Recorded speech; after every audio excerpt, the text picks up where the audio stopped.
Hello today, my name is Luke Hinsley and I intend to run as an independent in the next federal election for the electorate of Corio. Today I'd like to talk about climate change, COP26 and the Morrison government's The Australian Way. Climate change is one of the greatest threats to human civilization and it's not being treated as such, certainly not by the Liberal National Coalition government.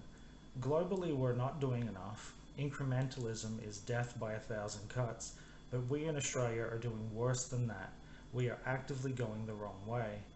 Scott Morrison, as our PM, stood up in front of the world at the COP26 Summit and utterly humiliated us.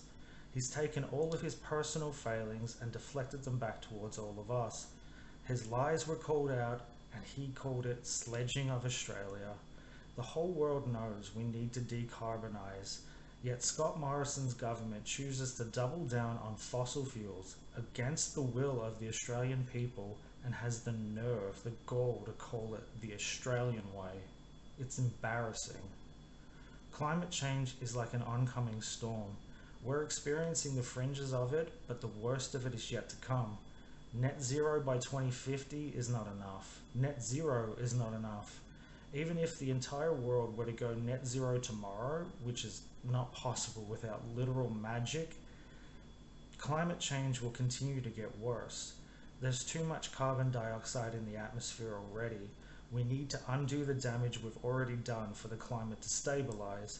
To do that, the Australian way needs to change. The Australian way is unsustainable. We're already seeing it now. For an entire generation, my generation, the Australian dream of owning your own home has become the Australian fantasy. It's no longer achievable. Scott Morrison's way relies on unnamed technology that doesn't exist yet, which is a code word for his faith, and on technology that doesn't work. Carbon capture and storage is a failure. It's a marketing excuse to continue using fossil fuels. Like clean coal, it's just marketing. That's Scott Morrison's way. We need to change.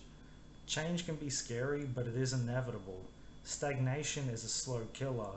If we don't choose to make the change, change will be made for us. That's the threat of the climate crisis. Droughts will get worse, so will floods and fires and cyclones. Sea levels will rise. Australia is resilient. You may think we can handle these things, and maybe we can. There's an often overlooked threat though. Climate refugees. We saw the chaos that a few million Syrian refugees caused to many older, much more well-established European nations. Consider that a canary in the coal mine. Climate change has the potential to create billions, with a B, billions of climate refugees.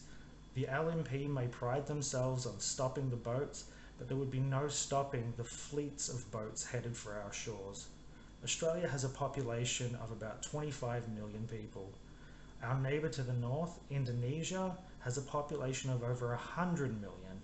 If even a fraction of them were forced to flee to Australia, our infrastructure would be immediately overwhelmed. Food, water, shelter, local supplies could not cope. I don't want to sound overly doomer, this stuff is apocalyptic, but we still have time to act. Time's running low, but we still have a chance. We can tackle the climate crisis in a bigger way than we ever have before and change our society for the better at the same time. They are mutually beneficial goals. We in Australia have the potential to be a world leader in solar renewable electricity. We can power ourselves 100% cleanly and help transition the rest of the world a lot faster than they could have alone. Exporting green electricity would ensure continuous foreign investment in the Australian economy and help stabilise local supplies abroad to hopefully avoid mass migration events. To do this, we need to be bold and act bigger and faster than ever before. When the government and the people work together for the betterment of all, our potential is virtually limitless. We in Victoria beat our COVID second wave, and I am immensely proud of that. That takes leadership though, and we are sorely lacking in that federally. We need change.